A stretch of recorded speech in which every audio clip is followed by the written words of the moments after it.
You know, ladies and gentlemen, at the age of 25, Jeff Gordon is the defending NASCAR champion. I was thinking about that, you know, when I was 25, I still had a paper route. All right, here now, in his first TV special, he offers a behind-the-scenes look at his life, as well as some never-before-seen footage of Dale Earnhardt shoplifting a wrench at Sears. Gentlemen, start your VCRs. It's Jeff Gordon, wide open.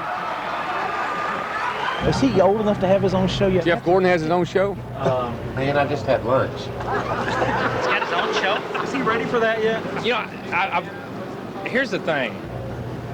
I don't know. The initial reaction was I almost threw up my bologna sandwich. That's the name of the show, Wide Open? Wide Open. I don't think it would work. And I've kindly come to the conclusion that to get you on a TV show, all you got to do is have never shaved in your life. Sorry, you know what I mean? That's perfect. I love it. I don't know if he knows that much. He's a kid. What is it, kids? Is it a kid show? One to go, white flag, you do what you got to do.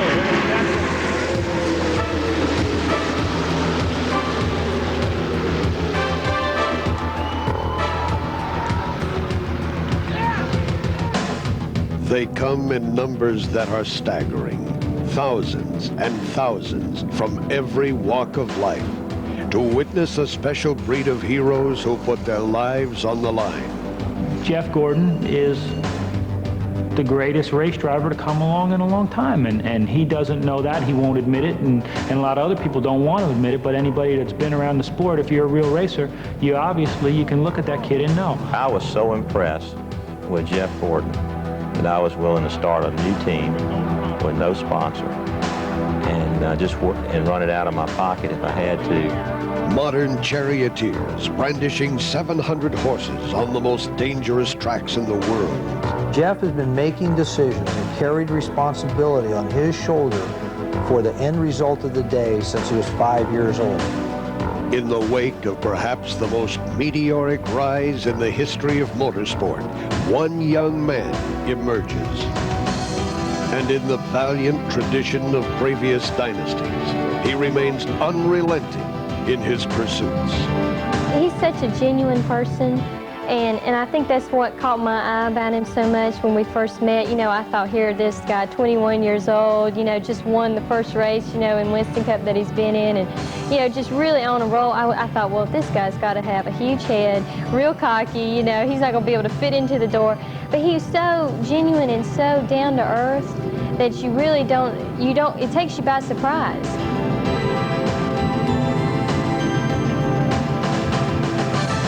Here is the most popular spectator sport in America, engaging crowds whose numbers dwarf all those of other professional sports, attracting fierce, fanatical fans of courageous athletes who refuse to lose. I don't care how good your driver is, if you don't have a good pit crew, you're dead. You're not winning one of these things. I think the Rainbow Warriors brought a totally new look and image to NASCAR. And all of a sudden, within a year, they were champions. In this arena, winning and losing is measured in tenths of seconds.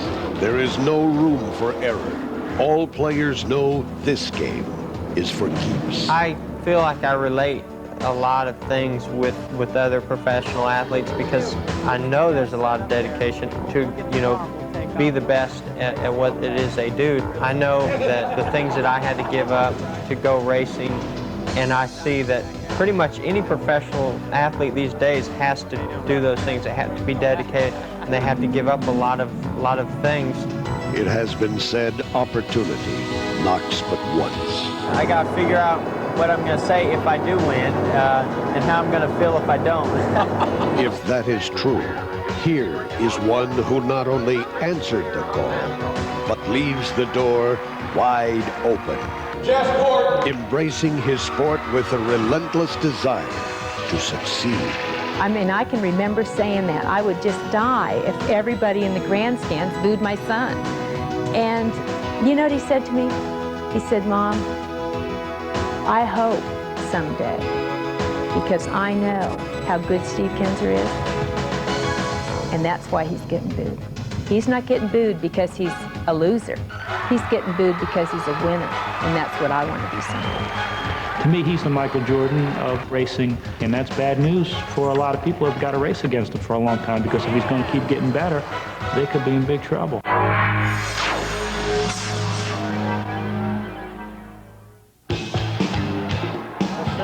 One to go, white flag, you do what you gotta do.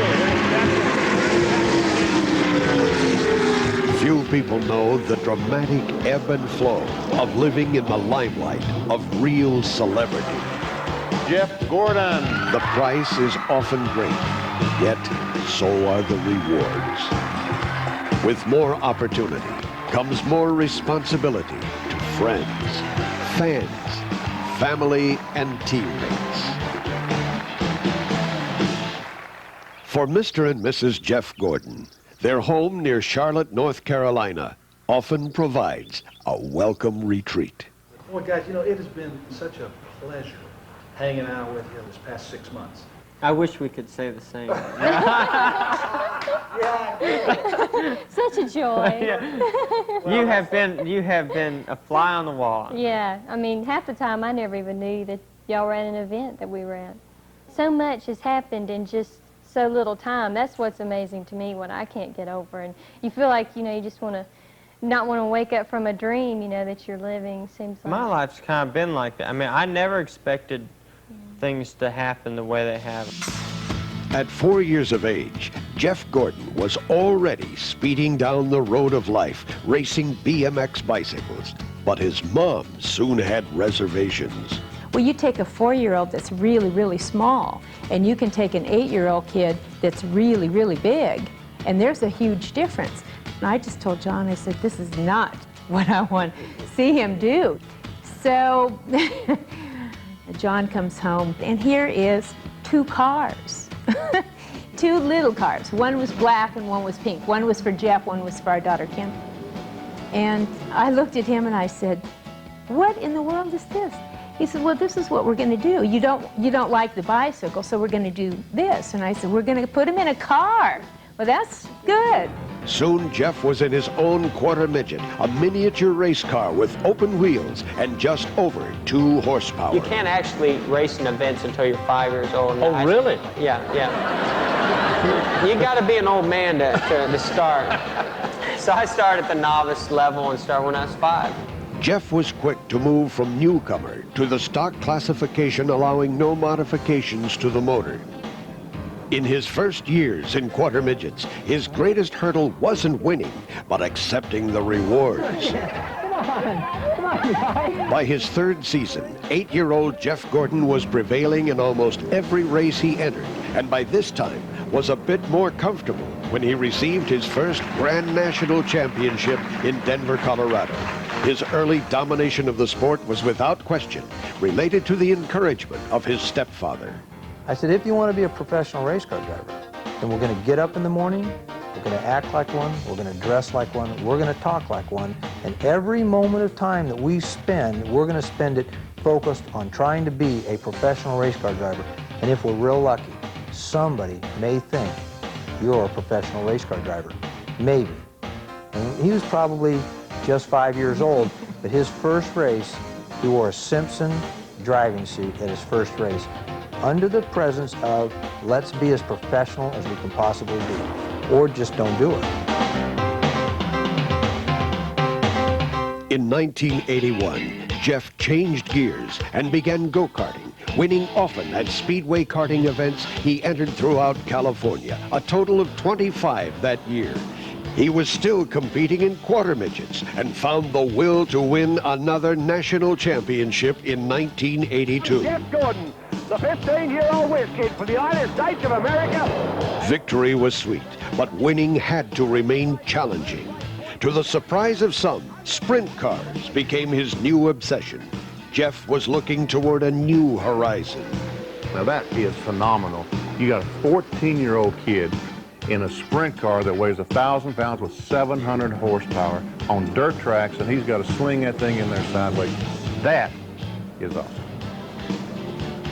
Jeff Gordon was now racing on several circuits in an assortment of cars. At 16 years of age, he was granted a USAC license, and in the next 4 years, won 22 races, captured 21 poles, and earned 55 top 5 and 66 top 10 finishes in midget, sprint car, and champ dirt car competitions. On the night of his high school graduation, Jeff raced the King of the Outlaws at Steve Kinzer's hometown track, finishing remarkably in 4th place. If I hadn't started in a sprint car that had that much horsepower, that was that big a step, I wouldn't be right here today at such a young age. I think I just leaped over the rest of the people from 12 years old to like 18 years old, because most people don't get started in sprint cars till they're at least in their early 20s or late, like 18 or 19. And I mean, I leaped over those guys, and it was such a big jump that it really paid off for me.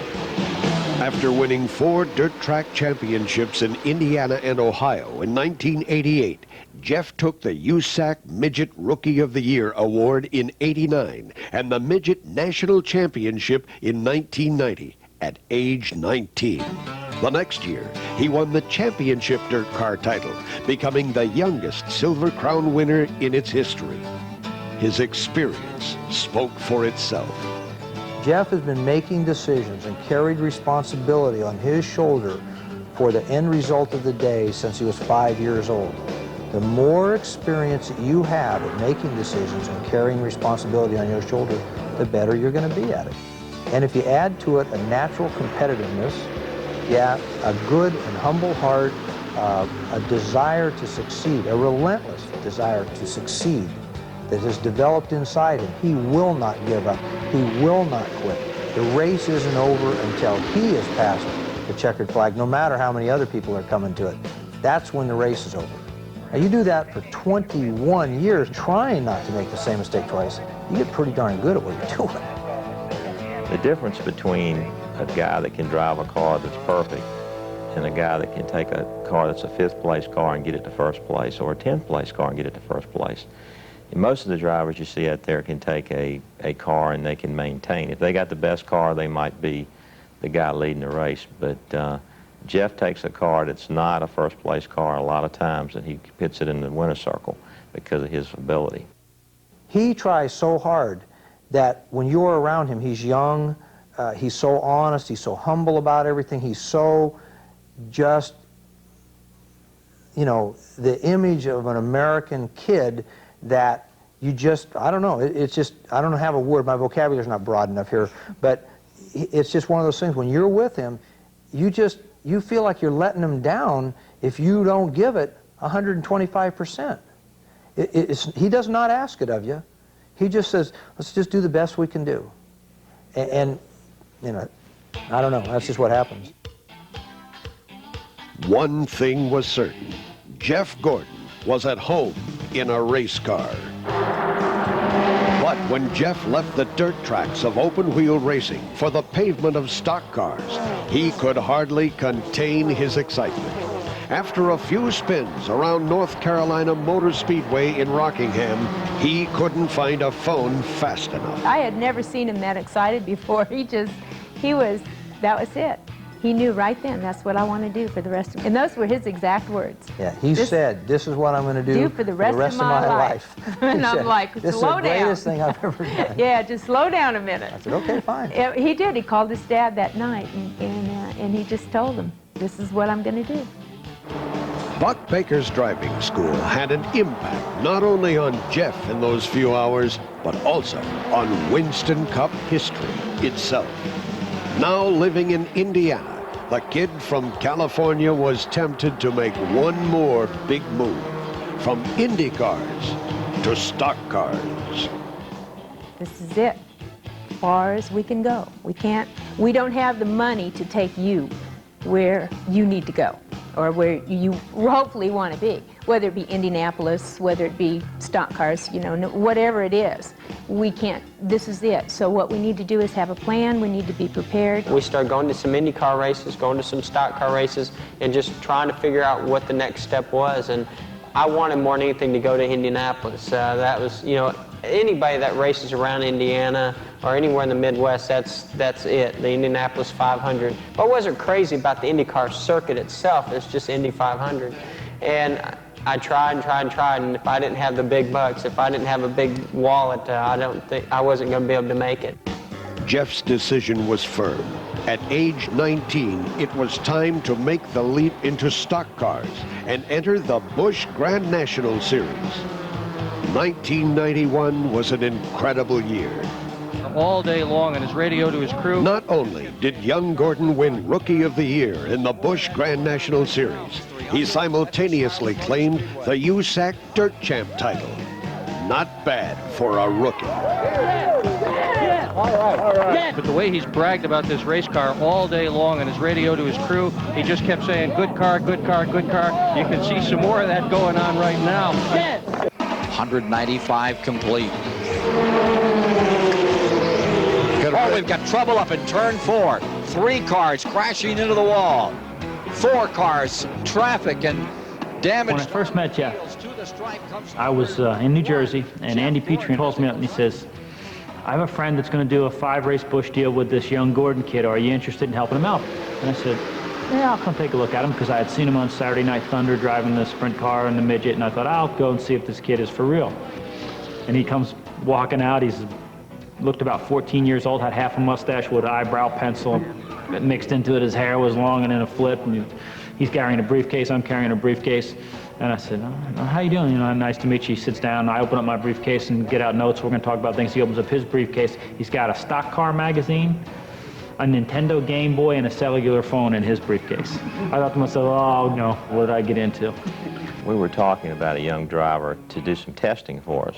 I just started watching the Busch series, and I asked someone, I said, who's driving that car? And they said, that's that Gordon kid. I mean, I couldn't believe how the guy was driving his car so out of shape and loose, and really impressed me. And my comments were, it's a shame he's got a contract with Ford. And you know, it's almost like it was meant to be. We came back to Charlotte. I couldn't get it out of my head how impressed I was with this Jeff Gordon.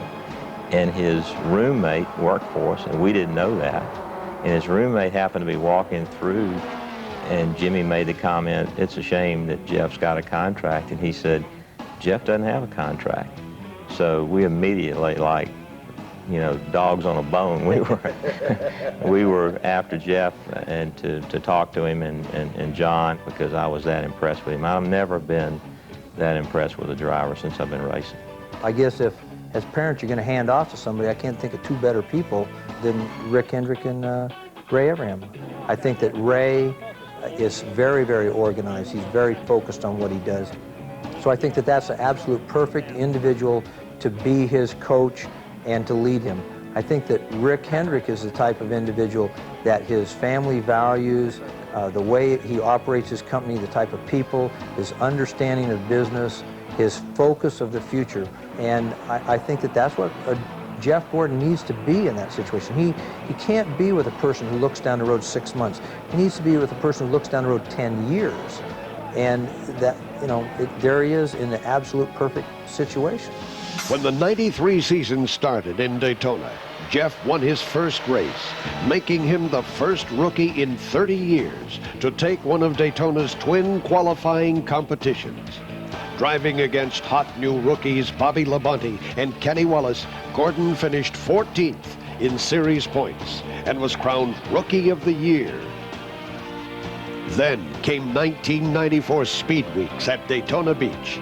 Here he finished 4th in the Daytona 500 and added to his growing reputation in the pole winners only Busch Clash, followed by another victory, the Winston Open at Charlotte. 8 days later, he claimed his first ever NASCAR Winston Cup win in the longest race of the year, the emotionally charged Coca-Cola 600. The greatest day of my life.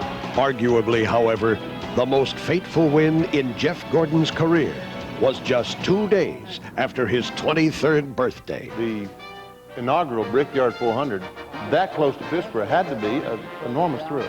Oh, it was unbelievable, Benny. And man, yes, this is every dream come true. Just to be able to go there. It didn't matter if I won it, just to be able to go and race there. And then we got there, and all these people from Indiana are cheering for me, and now I'm like feeling some pressure. I'm like, uh-oh, now I got to win this thing, or they're going to be mad. And so we went out there, and man, it was just a picture-perfect day. They just, you know, and when we came across that checkered flag, to see those grandstands, I mean, we're talking 300,000 or 400,000 people stand up, and every one of them cheering. And I mean, to tell you, it was emotional. It was exciting. It was. I felt like I was in a fairy tale. I really thought I was dreaming. I was going to wake up any second, but they tell me it's still true.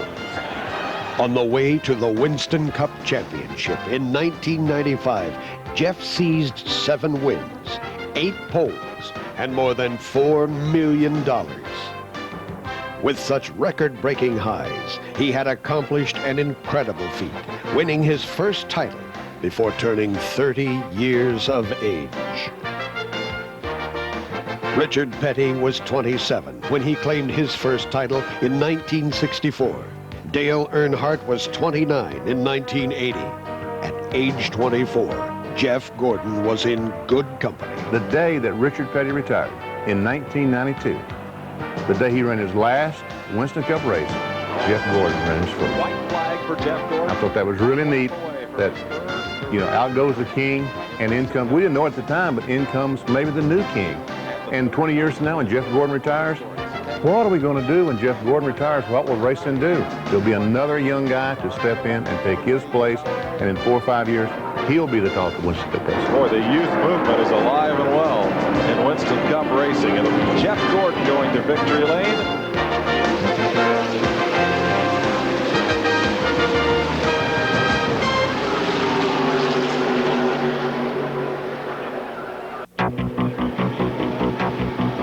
A day in the life of a NASCAR Winston Cup champion is often unpredictable, yet much is to be expected. Autographs, merchandising opportunities, and of course, the fans. The attention of the media is a given, as are sponsor appearances. Jeff Gordon's circle of friends and family keeps him balanced. His wife, Brooke, Ray Evernham, Rick Hendrick and his Rainbow Warriors, business manager Bob Brannan, Hendrick GM Jimmy Johnson, marketing consultant Hal Price, his parents, pastor, and fellow drivers. Of all of Jeff's relationships, his with Evernham is unique. Here is the only crew chief Jeff Gordon has ever had in NASCAR racing. I've just never met anyone that is so dedicated to racing. I mean, you know, and to his family and to everything else, but he's so focused and dedicated, and when I think of Ray and Jeff together, I think of like a brother type situation. He's kind of like the big brother that Jeff never had, and he, you know, he wants Jeff to be successful, and he wants to be successful, and they want to do it together. You know, they kind of want to go up the ladder together and learn together, grow together, and be successful together. And I mean, that's just what I think of when I think of him. Ray doesn't, he won't go for anything less than win. You know, if 100%. He could have, if he prepared that car the best of his ability and I drove it the best of my ability and we finished second, he wouldn't, you know, he'd say, well, that was a good day, but we can do better, and we're going to do better. It's kind of a big brother, little brother thing, and like I said, I can feel a lot of the things that he's going through, and our communication, I think, comes from respect. I believe in my heart when that kid gets in that car and drives it, he gets 100% out of it. There's no one else in the world that could make that car go any faster. He's obviously the best guy to drive that car, and I think he feels I'm the best guy to work with him setting it up. And that kind of mutual respect, it makes for a real good communication line. He's the only person that I know that gets the most out of every person involved, especially myself.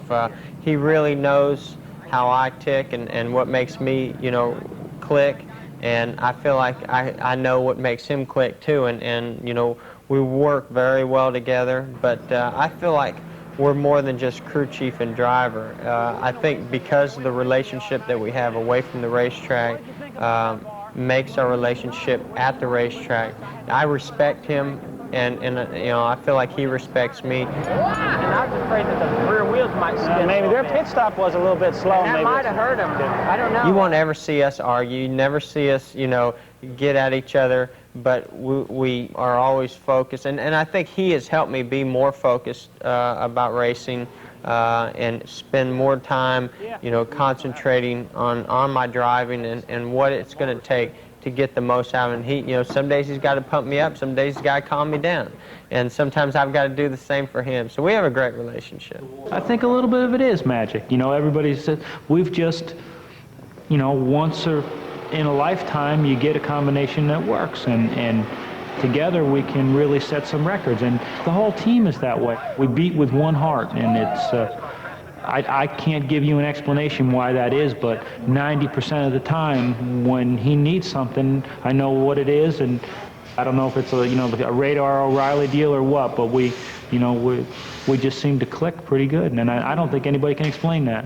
Rick Hendrick is. Oh man, let's see.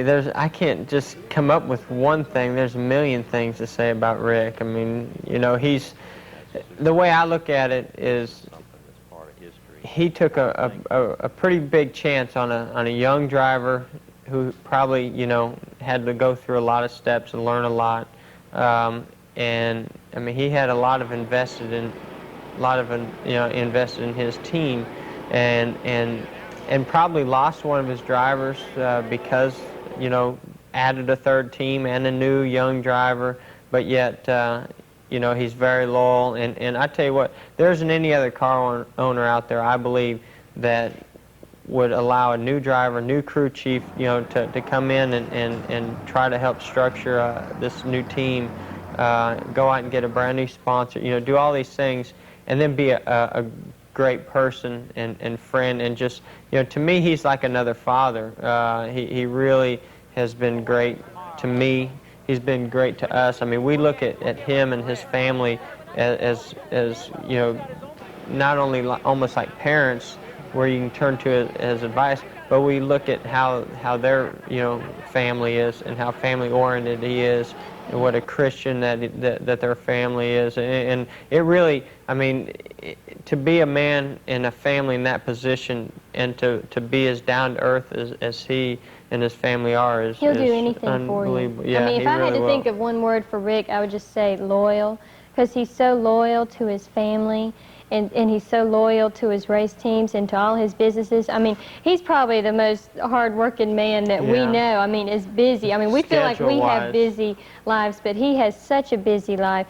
And but yet he makes time for everybody. And that time that you have with him, he is totally focused on you at that time. And he's just so loyal to all his commitments and such a good person. I mean, he and his whole family, I mean, we just really think the world of them. They really are just like what you said. I mean, they have great hearts. Right.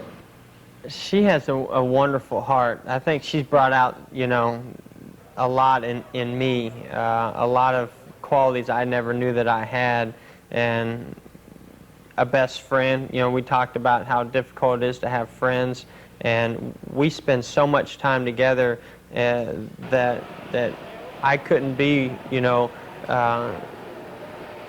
the person that I am and be with somebody as much as we are together if we weren't best friends. But she's very caring. I can't say one word. There's no way.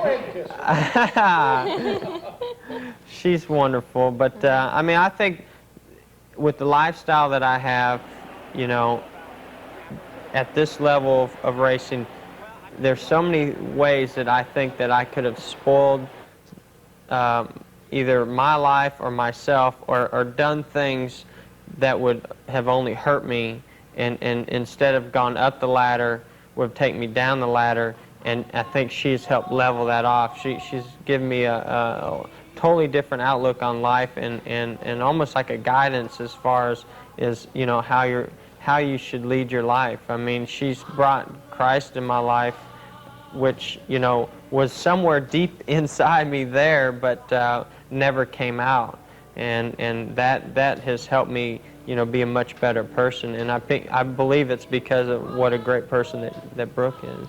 John. John is, oh man, I mean, first thought,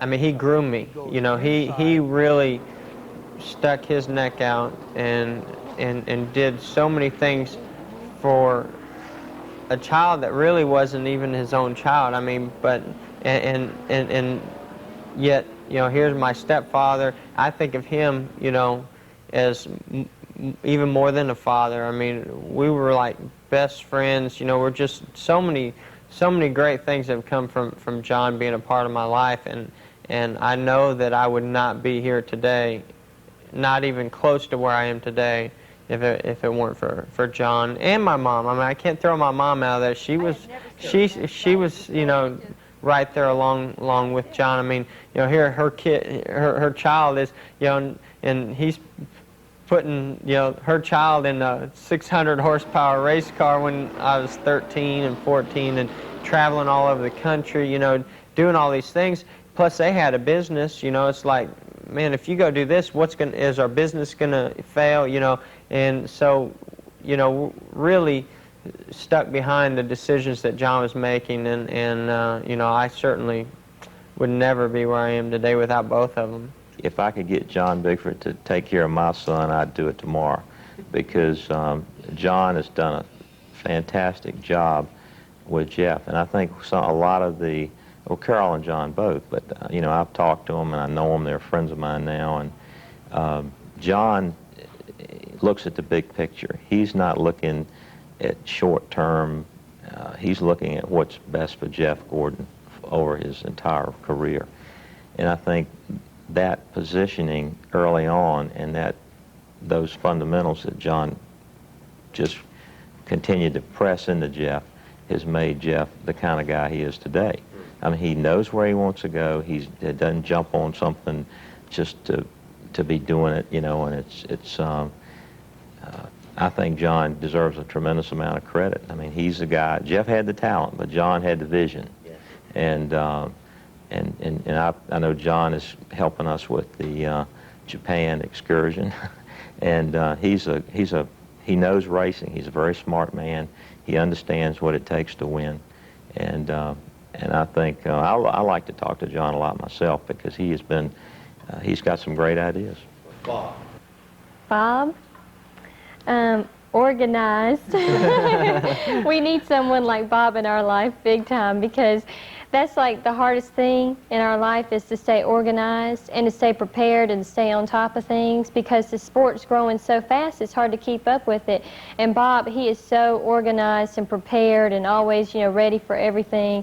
And I feel sorry for Bob. Yeah, I wouldn't want Bob's job, but he keeps us organized. Bob has a job that all of us want, but none of us want. You know, it's like, I mean, Bob calls me with the toughest questions and the toughest things that he has to bring to me, and I'm like, okay, yeah, you know, he's like, well, what do you think about this? You know, he's got all these people coming to him, calling him, wanting to do all these different things, trying to get my schedule organized, you know, yet trying to let me have a life, you know, a private life, and let us spend time together, you know, so we can enjoy everything. And Bob has a tough job, and you know, I don't know if we ever get to say thanks enough to him, you know, because he does a great job, because I know it is a tough job, and sometimes he has to deal with me when it's not a good day, and then there's other days where we get a lot done, you know, and so I could not, you know, have the life that I have. We couldn't, you know, be able to do a lot of the things that we do without Bob. You're not saying this because he's in this room. No. I'm only saying it. No. No, absolutely not. All right, I tell you, it's been a great experience for me to have the opportunity to work with them. They're a neat couple, very focused on Jeff, particularly on driving a race car and the performance issues that they want to do from that standpoint, and some long-term goals that they're looking at as a couple. And it's a lot of fun. It's a lot of hard work. I work a lot harder now than I ever did before in my life, in my other jobs, but we have a lot of fun doing what we do. How? How? How's the idea? Idea man. The idea that's man. What I was gonna say. Idea man. The idea that you more have to shoot ideas. down, though. I mean, this guy now is wild. I mean, he has got so many things going through his mind. Creative. Yeah. Creativity, Mind. and it's like, yeah, I hate it because I'm always like, well, calm down, Hal. Yes, I want to do that. Yes, I want to do, but man, I can't run the Indianapolis 500 and Charlotte in the same year. I'm sorry, can't do that. If you know, I'd be traveling around the world every hour, every day. You know, and that's great. You want somebody that's very highly motivated, that wants, you know, to do so many things. But you know, he has high goals, you know, in mind for me and himself, and that's neat. And we're doing a lot of fun projects, things that you know, that I wouldn't be doing if it weren't for Hal and the things that he brings to the whole team. And the neat thing about Hal is he keeps everybody in mind. He likes for the guys on the team to be in mind. Yeah, he makes sure that Brooke's taken care of, you know, that I'm happy, that I'm doing things that I like to be doing, because he knows that as long as I'm having a good time and enjoying what I'm doing, I'm going to do a better job at it. Okay. How about that? Huh? Was that good or what? Hal, can you carry me on now? No one enjoys what they do more than the Gordons. They have assembled a talented, close-knit team. I never thought I'd be in this position to be able to meet all these great people. Well, last year we watched the ESPYs on TV. Yeah. When it comes to having fun, there are plenty of opportunities. Be they backstage at an awards gala. What's going on, man? Hey, I was out there at the Super Bowl, man. You looked off. Or a casual celebrity gathering in a hotel lobby. We'll fit you in, and we'll get the car and we'll take off. We'll have us a little race, see how fast you really are. Yeah, I tell you what, now I don't mind going 198 or 190 straight ahead, but when I got to make turns, I got problems. That's why I have a job. You know, seeing other athletes, what they do to prepare themselves and what they do, whether it's during the off season or during the season, you know, and compared to what I do, because a lot of times people don't necessarily think race car drivers are athletes. Well, I was in football, and everybody considers football players athletes, okay? And when I came over here, one of the first things we did is we went down and we took a driving school down in Texas, you know. And before that, Dale Jarrett was our driver at that time, and I was kind of critical of Dale. Why didn't he go up there? Why didn't he go? Why didn't he take this? Why didn't he do? Well, I go down there and I got one of these cars, you know, Texas World Speedway. I go around through there. I'm going about 130 miles an hour. I felt like I was going 320. And so I'm going around there. And after that 2 weekdays of driving school down there, I was a lot more lenient on Dale Jarrett. And I can definitely tell you this: these guys are athletes. You take a car like this and you're following somebody out there. I was out there with nobody out there. Can you imagine being out there with 30 other guys? They're about that far apart. And I've watched these guys. They're just like quarterbacks. Quarterbacks grow up playing quarterback from the time they're very small till you get to a point where you can handle it in pro sports. You don't just jump in and decide you can play quarterback a single year in high school. Same thing with these guys. Most of them have been driving since they were 7 or 8. Bobby the Bonnier driver's been driving since he was 7. Jeff has been driving since he's very young. It's just like quarterbacks, you grow up doing it. And you just can't step into a role in the NFL or college and expect to play quarterback. You got to grow up doing it. And the same thing with these guys. The longer I'm in auto racing, the more I realize it's exactly like football. Over there you have quarterbacks. Over here you have drivers. Over there you have coaches. Over here you have crew chiefs.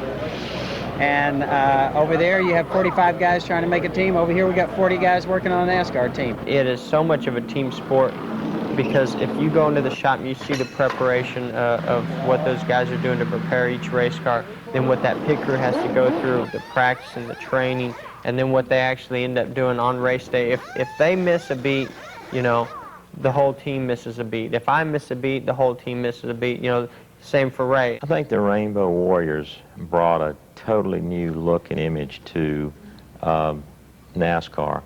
I drove in here one day before this building was here, and there were about 20 guys doing wind sprints through the bottom here, and I didn't know who they were. I mean, I thought, what is this? You know, I've never seen anybody over here like a practice football field, and it was Ray. You know, they were having tryouts, And I'll tell you what, a lot of the guys that work for us up on the hill laughing. And they said, and it was a joke that they were going through all these tryouts and so forth. But what we had was a lot of athletes showing up.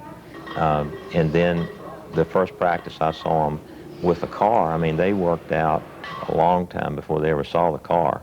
And then they were taking a wooden crate around the car like a jack and going through the positions, how to get down, how to strengthen certain muscles that you use if you're a tire guy or a gas man.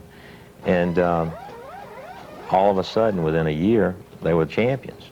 So it was a lot of work and dedication, but I think they changed the outlook of what it takes to have a successful team. They are athletic, they're young, they're flexible.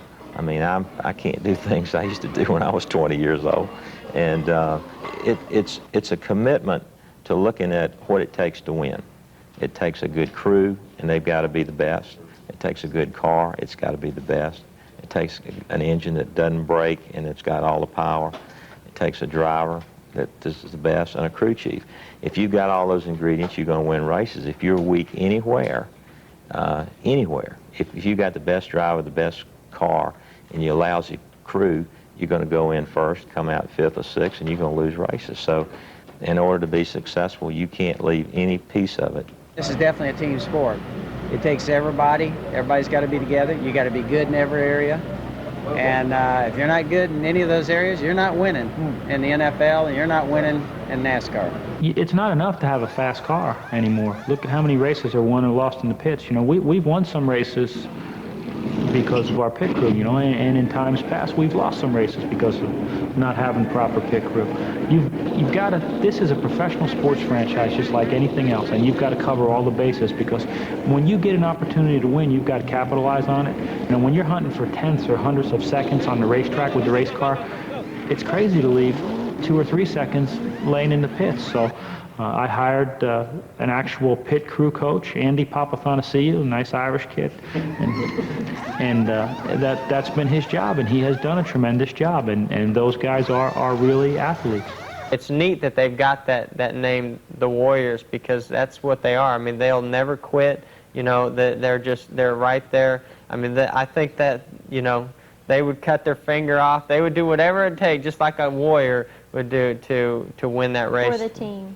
For each and every other guy. Our very first race that we ever ran in was at Atlanta, you know, and the Braves with the tomahawk thing is kind of a big thing. So our pit sign was a tomahawk. And we had it where it kind of swung and it kind of like did like a tomahawk chop. And so we were in Atlanta for the first race, and it kind of stuck with us. And then, you know, the colors of the car are obviously very similar to a rainbow.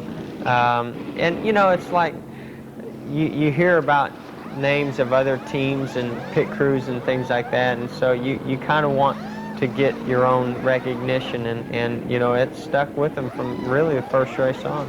You have various situations with crew members. Some crew members are your early guys that are going to leave Thursday evening late and fly for 2 or 3 hours and get to an airport and rent a car and go to a hotel, and then they're back up at 5 o'clock, 4 o'clock in the morning headed to the racetrack. And then you got other crew members that are staying back, and they're getting the cars ready for the next race. So you've got a lot of overlapping going on. But basically the crew members are multi-trained. They're fabricators, they are mechanics, they're painters, they're body men, and that's basically what you got. And then you got a crew chief that it's his responsibility to have a good shop foreman going in to make sure that things are done while he's away at the racetrack, things are being done at the race shop. The beauty of what we've got is being a multi-team operation. We have the ability to go in and hire enough people to go in and build our chassis, and another group of guys that go in and build our engines. So what they do is they go back and they kind of shuffle these engines out to the individual teams, and they do the same thing with the chassis. And each crew chief has its own unique way that he would like to have them prepared. So basically everything's exactly the same, but the crew chief has probably a 10% flexibility to build things just what suits Jeff, Terry, and Kenny. I'm real big on Pat Riley. I think he's a real neat guy, and we got a letter from him. But in his book, he had a checklist, and we use it in our shop. And it says from nobody to upstart. So we got that first check, and it said upstart to contender. We got that one. From contender to winner, we got that one. From winner to champion, and we got that one. And it says from champion to dynasty. And that's the one that we're working on getting. So when we win, you know, I don't know, 4 or 5 of these championships, then we'll put that check mark up.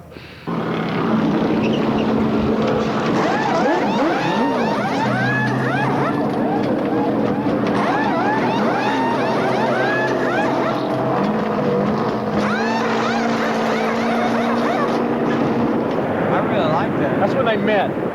Hey, when can I get one in my garage? That's the day that we first That's the day they first met. And he first asked me out on Is that the first prepared day. for He won the 125s, and it was in Daytona, and this is me when I was Miss Winston, and right after that he said, do you think maybe we could go have lunch? And he was just shivering, his voice was quivering, and everything was all nervous, and I said, yeah, you know, I mean, I really hadn't thought about it, and then when he was so sweet when he said that to me, I just said, this guy is special, and I think we'd really hit it off.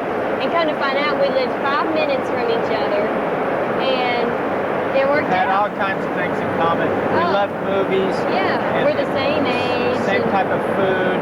And so we went to lunch. Well, that lunch turned into a movie, and then that night he cooked me dinner, and then we went out the next night, and I think we went out every night for like a week, and then we just steamrolled from there. We've been together ever since, so it's really neat.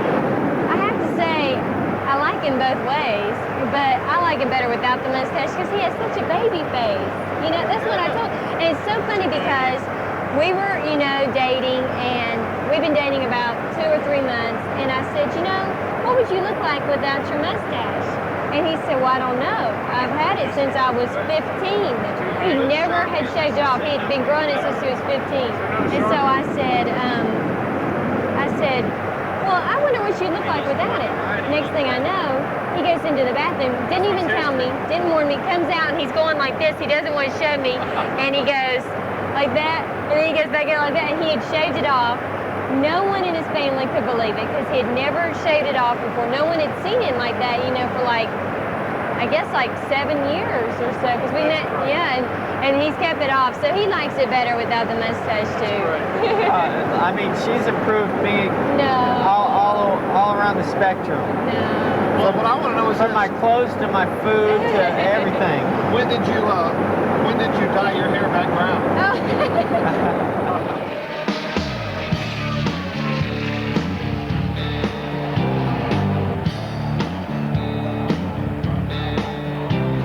Jeff Gordon and his young bride live life to the fullest. Many would describe it as a storybook life. Some even call it NASCAR's version of Camelot. The prince of Winston Cup racing, and former Miss Winston, his princess. Well, we met in Carolina, the second run of the year. I got lucky and was sitting on the pole and ready to jam those gears. She was the new Miss NASCAR, man, she was looking fine. And it was love at first sight at the finish line. You know, I just thought he was a nice guy, and he thought I was, you know, as a nice girl, and we were the same age, and we were like, maybe we can go have lunch, you know, sometime, just kind of like that. Too many miles an hour to not be thinking about the race. But through the smoke and the oil and that car coming up, I just see her face. I'll be trying to win this thing just one more time. Win or lose, she'll be there at the finish line. You feel like, you know, you just want to not want to wake up from a dream. Like every Sunday before, she watches for my number 24. Sometimes I think I'm driving her out of her mind. I certainly never thought and dreamed that any of this would happen. She knows it's in my blood. She she says another prayer down at the finish line. That faith helps me so much, knowing that he's out there on the racetrack, you know, going at speeds as high as 200 miles per hour, you know, with 40 other cars out there at the same time. I mean, and, you know, and I get a little nervous and excited because I feel like that's part of my heart out there, you know, so special, you know, to me he is. And the only way I deal with it is with my faith with God. And it's the same way with Jeff. Well, if you look behind every winner, there's a good woman on the scene. More important than the money or the points are tires and gasoline. I gotta say I'm a winner every time. He's always had the idea that actions speak louder than words. Long as I see you right there at the finish line. Your actions on the track, your wins, your record speaks for themselves. Long as I see you right there at the finish line. He's not, I mean, I knew him for a whole year. We were engaged before I even knew that he had won other championships, you know, and stuff like that. He just doesn't talk about things like that. That's just his personality. I mean, still to this day, I really don't know what all he's achieved, you know, in his life. He never wants to give you that information because he's always had that perspective as the actions speak louder than words. This young man drives car number 24 for DuPont. And I'll tell you, Jeff picked up a lot of Yeah, you know who he is. fans from Promise Keepers. We're getting calls and letters from people all over that said they weren't even a racing fan until they saw him there. I knew there was going to be thousands of people there. They said, well, you know, you might be getting up and actually talking to these people, and I'm like, okay, you know, do I need to get a plan? Do I need to write a speech? What do I need to do? And I'm the type of person that I don't write speeches. I don't, you know, plan ahead near enough. You know, I'm sort of new to this. I guess I dedicated my life and I committed my life to Christ about 3 or 4 years ago. Thank you. And finally, it came to my turn. I said, I'm just going to speak from my heart. I thank God a lot of times on television, but this is the first time I've ever given a testimony in front of a live audience, and it feels wonderful. Not only was it thousands of people that were there, but the people at home and everything, and I wanted to share my testimony, which I had never done really publicly, and especially not in front of a crowd like that before. And I wanted people to know just how much I felt for Jesus and what a difference it had made in my life and what a difference it can make in so many other people's lives. We have 2 great races here a year, and there's only one winner that comes out of that. Only one person gets to go to victory lane. But when you bring Christ in your life, everybody's a winner. I mean, if somebody knew me 5, 10 years ago, they'd say, that's not Jeff. That's a clone. That's somebody else. All of you are winners. You're winners with God, and that's more important than anything. So thank you so much for having me. I appreciate it. Through Jesus Christ and getting to know God, I just feel like I lead such a better life, and I wanted to share that with everybody. He said that was the easiest speech I've ever made because he was talking from his heart, you know. And I think that really kind of tells you a lot about Jeff Gordon.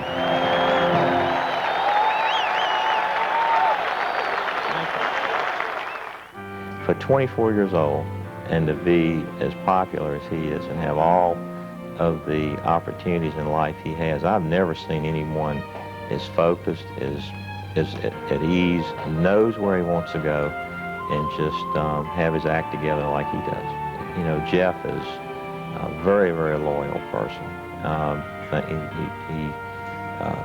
He is mature far beyond his years, and I think that's due to his mother and his stepdad spending so much time with him when he was coming along racing, and he had to mature in a hurry because you don't win championships in sprint cars at 15 and 16 years old and not grow up fast. And you know, I worry about sometimes maybe he missed some of his childhood, but I think what we try to do for Jeff now is when he gets out of that car, we want him to go do fun things. We want to see him go to the lake, want to see him go to Hawaii or somewhere. Just get away and do, or maybe go play video games, but do some of the things that he didn't get to do when he was growing up. Let's get to a little racing. The man in the middle of it, Jeff Gordon. Thanks for joining us live. Jeff, how is it to be out here on this big, huge racetrack for you? Well, it kind of reminds me of North Wilkesboro. Do you like the lay of the track so far? What do you see? That looks great. Now, this baby gets up to about 18 miles an hour. You think you can handle that, Jeff? I don't know. It might be a little more horsepower than I'm used to, but I'm sure we can figure something out.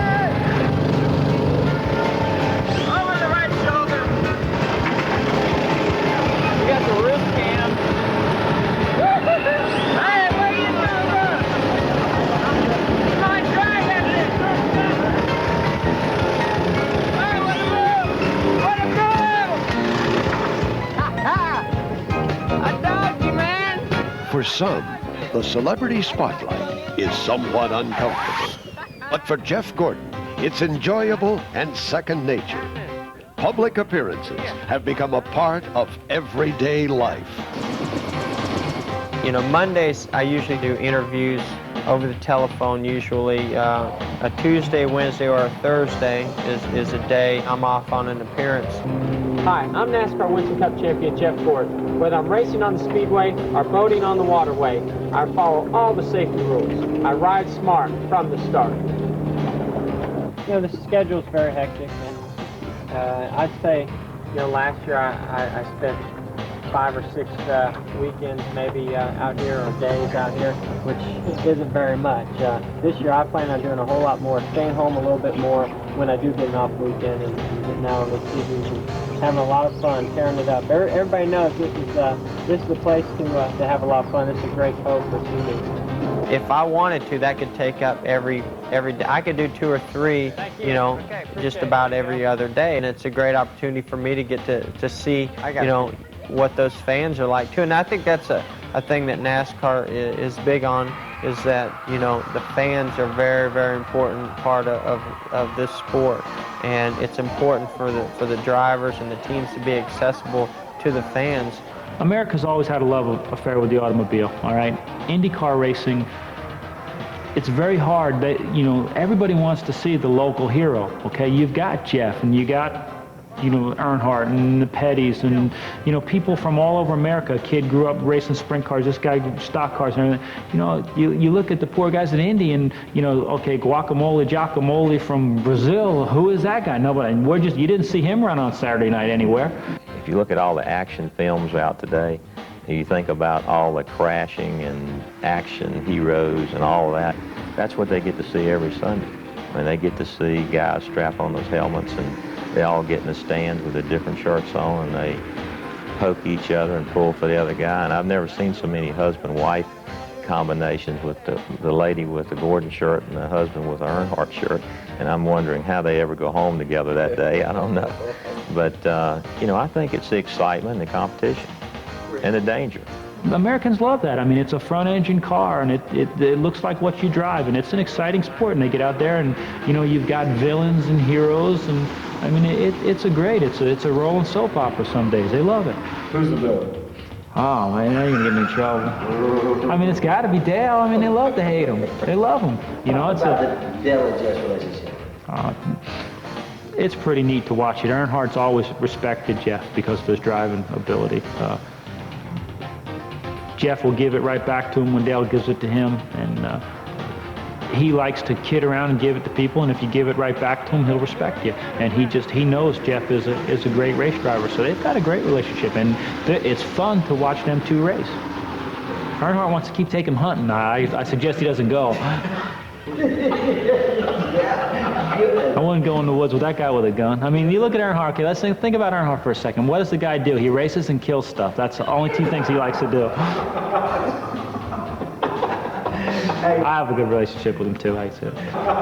You've never been hunting with him? No, I won't go hunting with him. You know, I've scratched my head a lot of times kind of wondering, why are our fans so loyal not only to the driver, but to the sponsors involved. I mean, you can look at the demographics and the studies that are done, and you can find that when a certain sponsor came into the sport, their sales soared, and that it stayed at a higher level, and it's brand loyalty that relates back to our fan base.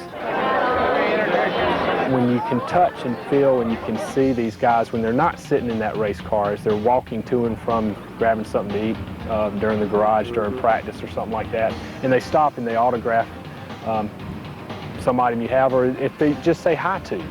I think that means a lot, and I think the fans really relate to that, and they pick their favorite driver and they stick with that favorite driver, no matter where he drives, no matter what type of car he drives. When you find a guy like Jeff Gordon that's good looking, that speaks well, that likes to work with a sponsor, that likes people, and is one of the best talents that ever got behind a wheel, then you've got the whole ball game right there. So very seldom do you ever have all of that in one. And he's that phenomenon that comes along that he possesses all of that.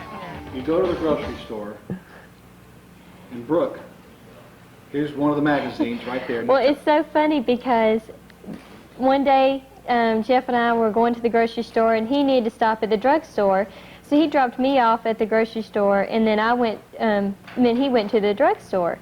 Well, I'm pushing my buggy through there, and someone comes up to me and says, "Mrs. Gordon, have you seen the TV Guide?" You know, and I said, "No, I haven't seen that yet," because I really didn't know it was going to be out that week. I knew it was going to be out sometime, and I didn't really know he was going to be on the cover or not. And so I was like, "Well, let me buy one." So I bought one, and I was all excited, and I couldn't wait, you know, to show it to him. So I get out to the car because he's there to pick me up, and I said, "Look what I bought," and he holds one up. "Look what I bought," because he had bought the same TV Guide in the drugstore while I was in the grocery store. It was so funny. And I get embarrassed. I normally don't buy things that's like that, one but I mean, this TV Guy is a pretty cool hit I told him, I said, our children someday are going to want to see this, because he's really not a collector of things. He doesn't like for me to collect his cereal box. I mean, I get them, but he just doesn't like for me to get them when he's there with me. I can't go to the grocery store with her because she wants to get, you know, the Kellogg's Frosted Mini Wheats, and it's got my face, or Kellogg's cornflakes or something that's got my face on it, and I'm like, I'm not walking up to that cash register. He gets embarrassed, with that but box I don't, because our children are going to see that buy ice someday. cream, I got my name on it. You can't buy a thing of Coke because it's got my face. You know, it's but like, I buy it all. She's buying it, and then I'm embarrassed going through the line. All right. I'm glad you got to make it back here. You were. I think the neatest thing about the Make-A-Wish is that it's kids with all different types of diseases or problems that they might have. Some of them very serious, some of them not as serious, but it's so important, I think, you know, to get a smile on those kids' faces, and to see a smile on some of these kids' faces is very rare. But yet you bring them around a racetrack, they feel the atmosphere and the excitement, and what happens is they get locked on to these drivers, and they pull for them, you know, each and every weekend, and it's their wish, their dreams coming true all at once.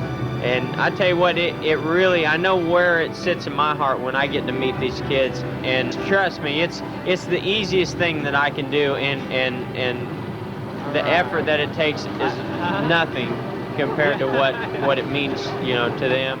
He's a good person. He's got all the talent in the world, but he's good people. He's got a good heart. How you doing, bud? He cares about people.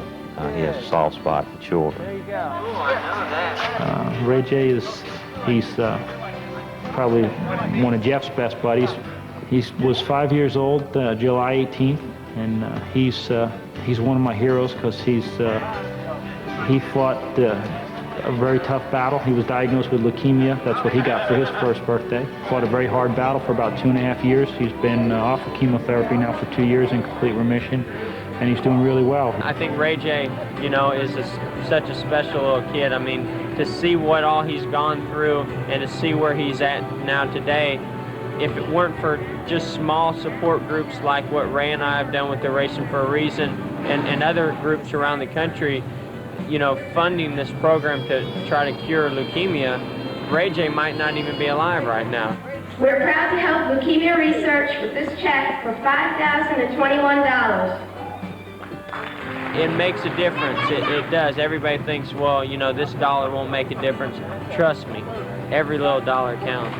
You know, when it first happened, he had a you know, he had a 50-50 chance of living to be 5 years old. Right now, he's moved up into the 90 percentile, so they're saying that he could be, you know, he could be great for the rest of his life, but you're scared to death every time that he gets a temperature or a cold or anything like that. So I can tell you nothing else is important. That helped me keep this racing in perspective. You know, you go away from here with a wrecked race car, don't win a point championship or lose a race because 2 ignition boxes fail or something, you know, you go home and that little boy's waiting up to see you and you realize, hey, this racing stuff, it's just not that important.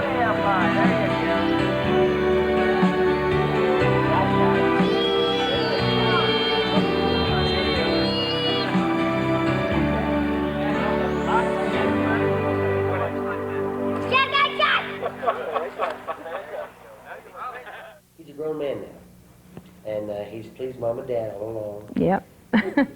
Who's he racing for now? Who's he trying to please today? I think he's trying to gain the respect of the world.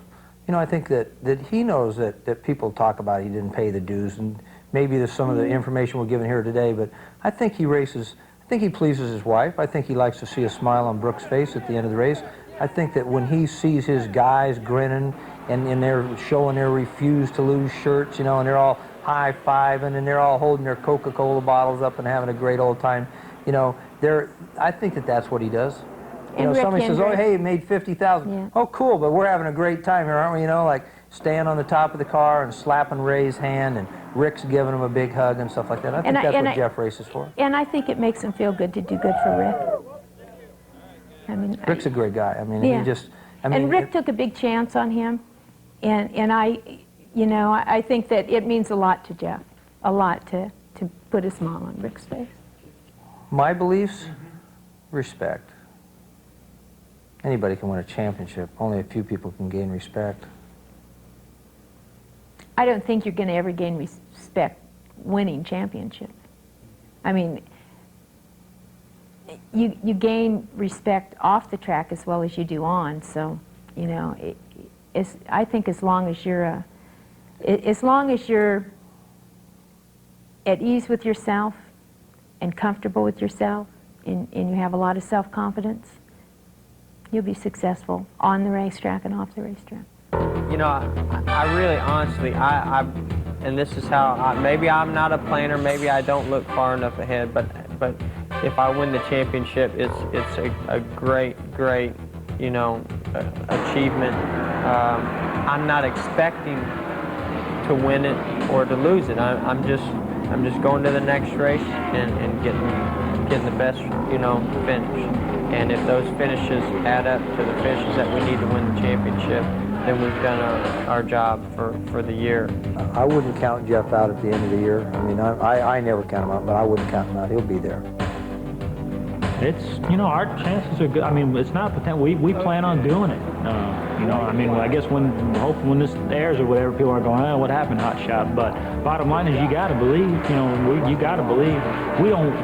We want to be the ones that come from behind and wail on everybody this year. You know, we refuse to lose. We refuse not to have it. So, I mean, that's all I can say is, like, we're not putting up with any. You know, we just refuse not to get it. I think if he doesn't get hurt and he doesn't lose interest, burn out, he's got the potential to win more championships than anyone.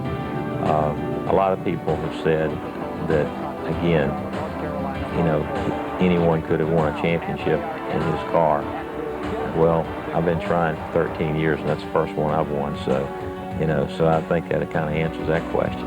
He's special. I mean, can anybody score 50 points a game? Sure they can, but not as often as Michael Jordan.